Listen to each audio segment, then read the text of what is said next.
Finance and tax की update छूट ना जाए इसलिए फटाक से सब्सक्राइब कर दीजिए और बेल आइकन दबा दीजिए ताकि नोटिफिकेशन आती रहे। हेलो दोस्तों, क्या हाल है आप लोगों के। तो आज हम इस वीडियो के अंदर डिस्कस करने वाले हैं आईएसओ के बारे में। बड़ा ही इंटरेस्टिंग टॉपिक रहने वाला है ये। तो मैं ट्राई करूंगा इस पर्टिकुलर वीडियो के अंदर जितने भी आपके आईएसओ के रिगार्डिंग जो भी डाउट हैं, जो भी मन के अंदर आपके डाउट चल रहे हैं, सारे के सारे इस एक पर्टिकुलर वीडियो के अंदर ट्राई करूंगा क्लियर करने की।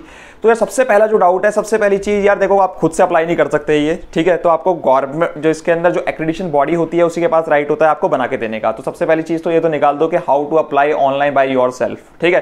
तो आप खुद तो अप्लाई नहीं कर सकते, आपको एक्रेडिटेशन बॉडी की इसमें हेल्प लेनी पड़ती है, ठीक है, राइट। तो ISO basically stands for international organisation of standardisation. तो नाम से पता चल रहा है, अगर मैं देखूं पहला नाम इंटरनेशनल, किसी एक पर्टिकुलर कंट्री की बात नहीं हो रही है यहाँ पे, जितने भी कंट्रीज हैं सभी इस स्टैंडर्ड को फॉलो कर सकते हैं। इंटरनेशनल सभी के लिए संस्था है, ऑर्गेनाइजेशन, संस्था। स्टैंडर्डाइजेशन ये क्या करती है, किसी भी प्रोसेस को, कोई भी प्रोसेस हो, जैसे क्वालिटी मैनेजमेंट सिस्टम का हो गया, हेल्थ केयर का हो गया, फूड का हो गया, कोई भी प्रोसेस हो उसको एक स्टैंडर्ड बना देती है और बोलती है कि आप लोग इसको फॉलो करो तो आपके बिजनेस के अंदर एफिशिएंसी आएगी। और जो भी उसको फॉलो करता है उसके हिसाब से वो अपना आईएसओ सर्टिफिकेट ले सकता है। सिंपल सा प्रोसेस है, मैं आईएसओ के स्टैंडर्ड को फॉलो कर रहा हूं, आईएसओ सर्टिफिकेट ले सकता हूं, ठीक है। तो आईएसओ के बेसिकली 22,000 से ज्यादा उसके खुद के स्टैंडर्ड्स हैं, 22,000 से ज्यादा उसके खुद के स्टैंडर्ड हैं। ये बेसिकली अगर मैं बात करूं आईएसओ की, इसकी 165 नेशनल बॉडीज हैं जो कि अलग अलग कंट्रीज के अंदर है। जैसे इंडिया के अंदर है, यूके के अंदर, यूएस के अंदर, डिफरेंट कंट्रीज के अंदर एक पर्टिकुलर बॉडी है, नेशनल बॉडी है जो कि आईएसओ की एक संस्था बनी हुई है। मतलब 165 नेशनल बॉडीज हैं जो आईएसओ के साथ जुड़ी हुई है, मेंबर्स हैं उसकी। इनका काम क्या होता है, बेसिकली जितने भी स्टैंडर्ड्स होते हैं वो क्या करती है, अपनी कंट्री को रिप्रेजेंट करती है। वो बोलती है कि जो स्टैंडर्ड बनाए जा रहे हैं वो उनकी कंट्री को देखकर भी, कंसिडर करके भी वो स्टैंडर्ड बनाए जाएं। तो उसके अंदर उनका काम होता है, वो वोटिंग करती है जो भी स्टैंडर्ड बन के आते हैं कि किस तरीके से क्या स्टैंडर्ड्स होने चाहिए। तो 165 जो आप ये कह सकते हैं जितने भी आपके जो भी स्टैंडर्ड बनते हैं आईएसओ के, तो वो जो 165 जो नेशनल बॉडीज है, जो मेंबर्स हैं आईएसओ के, उनके थ्रू निकलकर, उनके थ्रू होकर वो आपके पास आते हैं। 165 नेशनल बॉडीज के थ्रू जो मेंबर्स हैं उसको इवैल्यूएट करते हैं, उसके बाद ही वो आपके पास आते हैं। तो बात रही सर्टिफिकेट की, अब सर्टिफिकेट पे आते हैं। तो सर्टिफिकेट मैं आपको बता दूं आईएसओ खुद नहीं देता। आईएसओ का काम क्या है, सिर्फ जो प्रोसेसेस हैं उसको देखकर उसको स्टैंडर्ड्स बनाना, ठीक है। जितने भी प्रोसेसेस हैं उसका स्टैंडर्डाइजेशन करना, राइट। इसका काम ये नहीं है आईएसओ सर्टिफिकेट देना। तो आईएसओ का जो सर्टिफिकेट है वो एक्रेडिटेशन बॉडीज देती हैं। अब आप पूछेंगे एक्रेडिटेशन बॉडीज क्या होती है। बेसिकली एक आईएएफ, एक संस्था बनी हुई है, आईएएफ इंटरनेशनल एक्रेडिटेशन फोरम। इसका काम क्या है, इसका काम ये बेसिकली जितने भी इसने क्या कर रखा है, इंटरनेशनल एक्रेडिटेशन फोरम इसने क्या कर रखा है, डिफरेंट मेंबर्स बना रखे हैं डिफरेंट कंट्रीज के अंदर। तो डिफरेंट मेंबर्स हैं जिसको इसने राइट दिया है कि आप एक्रेडिटेशन कर सकते हो। एक्रेडिटेशन का मतलब यहां पर क्या है, एक्रेडिटेशन का मतलब यह है कि जो भी संस्था, जो भी बिजनेस आईएसओ का सर्टिफिकेट लेना चाहता है, वो किसी भी तरीके का सर्टिफिकेट हो, चाहे वो क्वालिटी मैनेजमेंट का हो या जो भी सर्टिफिकेट हो, अगर वो लेना चाहता है तो उसको एक्रेडिटेशन बॉडीज के पास जाना पड़ेगा, राइट। तो जैसे आईएएफ की जो मेंबर्स हैं, जो उसके पास जो मेंबर्स हैं डिफरेंट कंट्रीज के अंदर, डिफरेंट जो उसके मेंबर्स हैं, वो क्या करती हैं, वो एक्रेडिटेशन बॉडीज होती हैं जो कि डिफरेंट जो कि उनके पास राइट होता है। जो भी बिजनेसेस आते हैं उनका अगर processes as per ISO standards जो है वो है, तो वो उसको सर्टिफिकेट देगा, राइट। तो एक्रेडिटेशन बॉडीज का क्या काम होता है, वो अगर कोई बिजनेस है वो एक्रेडिटेशन बॉडीज के पास जाएगा। एक्रेडिटेशन बॉडीज क्या करेंगी, एक्रेडिटेशन बॉडीज देखेंगी कि आप वो जो उसके प्रोसेसेस हैं वो एज पर स्टैंडर्ड है, जो भी वो आईएसओ चाहता है, चाहे वो क्वालिटी मैनेजमेंट का हो, जैसे क्वालिटी मैनेजमेंट का 9001 होता है, उसी तरीके से कोई भी हो, जो भी स्टैंडर्ड्स हैं, जो भी स्टैंडर्ड है, अगर वो फॉलो करता है उसको, तो आईएसओ का अगर वो स्टैंडर्ड फॉलो कर रहा है तो एक्रेडिटेशन बॉडीज उसको सर्टिफिकेट दे देगी आईएसओ का। तो इसमें क्या होता है, ये सबसे पहले इसमें आप देखेंगे क्या क्या होता है, आईएएफ होता है सबसे ऊपर, तो इंटरनेशनल एक्रेडिटेशन फोरम, उसके नीचे होती हैं जो उसके मेंबर्स होते हैं, ठीक है। उसके बाद जो उन मेंबर्स के थ्रू जो एक्रेडिटेशन बॉडीज होती है जिनको बोलते हैं, उन मेंबर्स के थ्रू जो होता है वो सर्टिफिकेट दिया जाता है। अब वो नीचे आप देखेंगे कि आपके काफी सारे आप देखेंगे आईएसओ के कंसल्टेंट होते हैं, वो क्या करते हैं, उनके साथ जुड़े हुए होते हैं, एक्रेडिटेशन बॉडीज के साथ जुड़े हुए होते हैं, जो कि आपको जो आईएसओ सर्टिफिकेट होता है वो प्रोवाइड करते हैं। तो आई होप आपको समझ में आया होगा किस तरीके से आपको आईएसओ सर्टिफिकेट लेना है। तो सबसे पहले तो हमने बात करी आईएसओ के बारे में, संस्था के बारे में, ऑर्गेनाइजेशन के बारे में हमने बात करी। उसके बाद हमने बात करी कि किस तरीके से आपको सर्टिफिकेट मिलता है। सर्टिफिकेट जो मिलता है आईएसओ के थ्रू नहीं मिलता, वो एक्रेडिटेशन बॉडीज के थ्रू मिलता है। एक्रेडिटेशन बॉडीज जो होती हैं वो कहां से, किसकी मेंबर होती है, आईएएफ की।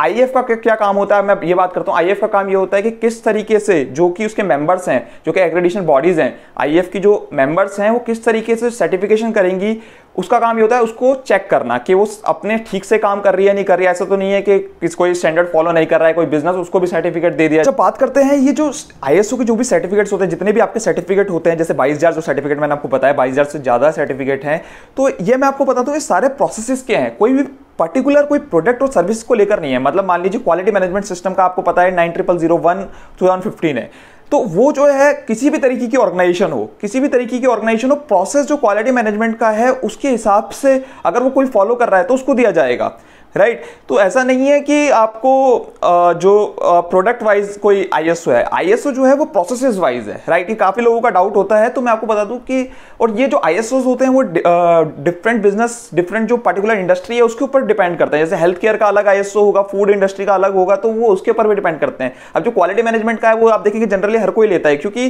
क्वालिटी मैनेजमेंट का जनरल होता है, क्योंकि अगर आपकी जो मैनेजमेंट की जो क्वालिटी है उसका जो सिस्टम है वो किस तरीके से काम कर रहा है, उसके जो एज पर ISO है नहीं है, वो उसके लिए लिया जाता है जनरली। और हर बिजनेस के अंदर एक मैनेजमेंट होता है, राइट। तो जनरली हर बिजनेस वो लेता ही है। उसके बाद जो ये ISO जो होता है एक बार मिलने के बाद आपका 3 साल के लिए वैलिड होता है ये, और रेगुलर इंटरवल पे इसका ऑडिट होता रहता है। मतलब 1 साल जनरली आप देखेंगे 1 साल के ऊपर आपका ऑडिट होता रहता है। ISO सर्टिफिकेट मिलने के बाद आप अपनी जो भी वेबसाइट है या फिर कहीं पे भी आप स्टेशनरी है कहीं पर भी आप ISO का जो मार्क होता है उसको लगा सकते हैं कि हाँ आपको ISO मिला हुआ है। तो ISO आप बता सकते हैं कि हाँ मेरे को ये ISO मिला हुआ है। तो उससे क्या होता है, बेसिकली बेनिफिट्स क्या होते हैं इसके, आपकी जो रेपुटेशन होती है मार्केट के अंदर वो बढ़ जाती है। लोग सोचते हैं कि हाँ कि इसने ये स्टैंडर्ड प्रोसेस फॉलो कर रहा है, जब इसको ISO मिला हुआ है, इसका ये बेनिफिट रहता है। कस्टमर सेटिस्फेक्शन रहता है एक, और गवर्नमेंट टेंडर मिलने में आपको ईजिली हो जाता है ISO सर्टिफिकेट के थ्रू, क्योंकि गवर्नमेंट को भी लगता है कि हाँ यार कुछ ISO जो है ये प्रोसेस फॉलो कर रहे हैं। तो काफी सारे बेनिफिट्स होते हैं। एक मतलब कंज्यूमर पर्सपेक्टिव से मैं बोलूं तो एक बेनिफिट मिलता है कि कंज्यूमर को लगता है कि जो चीजें हो रही हैं वो स्ट्रीमलाइन प्रोसेस में हो रही हैं, तो कंपनी अच्छी ही होगी। तो इसके ये बेसिक जो होते हैं ये बेनिफिट्स होते हैं। आपने सुना होगा कि ISO होता है, एक नॉन IAF ISO होता है। तो बेसिकली आप देखेंगे जो नॉन IAF ISO होता है वो काफी सस्ता होता है as compare to IAF ISO। तो आपके डाउट आता होगा यार ऐसा क्यों है, रीजन क्या है इसका। जैसे मैंने आपको बताया IAF जो है इंटरनेशनल एक्रेडिटेशन फॉर्म, तो बेसिकली ये जो है ये सारी चीजें देखने के बाद, मतलब सारे जो भी आपके प्रोसेसेस हैं आपका ऑडिट करने के बाद कि आप उस तरीके से प्रोसेस फॉलो कर रहे हैं नहीं कर रहे, वो सारी चीजें चेक करने के बाद और रेगुलर बेसिस पे ऑडिट करती है ये, उसलिए ये पैसा ज्यादा भी लेती है। और आपके जो प्रोसेसेस होते हैं उसको देखने के बाद ही आपको ये जो ISO का सर्टिफिकेट दिया जाता है, अदरवाइज आपको सर्टिफिकेट भी नहीं दिया जाता। लेकिन जो नॉन IAF जो ISOs होते हैं उसमें क्या होता है कि कोई भी एक संस्था खुली ABCD नाम की, उसने क्या करा अपने नाम के वो बोलने लगे कि ठीक है हम भी ISO चेक करते हैं, ISO चेक करने के बाद हम भी आपको जो ISO का सर्टिफिकेट है वो प्रोवाइड कर देंगे। वो क्या होगी, नॉन IAF होगी। कोई भी एक संस्था खुल गई ABCD नाम की, वो क्या करती है, वो भी बोलती है कि मैं भी ISO का चेक करती हूँ, ISO के स्टैंडर्ड अगर आप फॉलो कर रहे हो तो उस बेसिस में मैं आपको ISO के सर्टिफिकेट प्रोवाइड करूंगी। तो आपको समझ में आ रहा होगा जो IAF है वो क्या करती है, उसको अपनी रेपुटेशन का ख्याल है, उसको पता है कि भैया अगर मैं कुछ गलत दूंगी तो वो एक इंटरनेशनल एक चीज बन सकती है। तो उसको पता है कि हमें किस तरीके से क्या चीजें फॉलो करनी है, और जो उसके मेंबर्स हैं ऑब्वियसली वो भी सारी चीजें फॉलो करते हैं। लेकिन जो नॉन IAF है, मतलब कोई भी एक संस्था बन गई, कोई भी एक ऑर्गेनाइजेशन बन गई, उसने क्या बोला, उसने बोला कि मैं देखती हूं कि जो ISO है उसके हिसाब से मैं भी देखती हूं कि जो स्टैंडर्ड है वो फॉलो हो रहे हैं नहीं हो रहे, और वो क्या करते हैं आपको छोटी सी फीस लेते हैं 3-4 हज़ार रुपए, और आपको जो ISO होता है वो इशू कर देते हैं। तो आपको समझ में आया होगा कि डिफरेंस क्या है दोनों के बीच में। जो IAF आप देखेंगे, जो अगर आपको गवर्नमेंट टेंडर, जैसे मान लीजिए कोई भी गवर्नमेंट टेंडर आपको उठाना है, तो वो नॉन IAF को कंसीडर ही नहीं करते गवर्नमेंट टेंडर के केस में। और जो कंज्यूमर होता है, जो अवेयर होते हैं इसके बारे में, उनको पता होता है कि जो नॉन IAF है वो क्या होता है। वैसे ही अगर आपने कुछ जो बेसिक डॉक्यूमेंट दे दिए, GST नंबर 2-4 बिल दे दिए, उसके बेसिस पे वो आपका क्या करते हैं, आपको ISO दे देते हैं। लेकिन जो IAF जो है वो मैंने आपको बताया कि प्रॉपर ऑडिट करने के बाद, प्रॉपर प्रोसेसेस चेक करने के बाद ही आपको ISO का सर्टिफिकेट मिलता है, इसलिए वो थोड़ा महंगा भी होता है as compare to non IAF। तो नॉन IAF और IAF में आपको आई होप डिफरेंस समझ में आया होगा किस तरीके से है।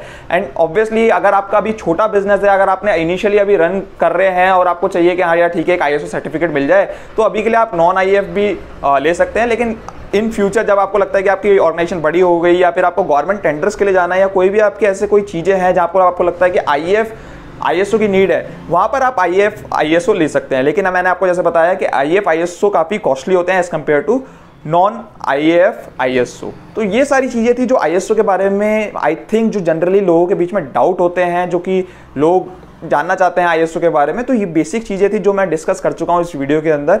अगर फिर भी आपके कोई डाउट है, कुछ आपको पूछना है, तो आप कमेंट सेक्शन में कमेंट करके पूछ सकते हैं। So thank you so much.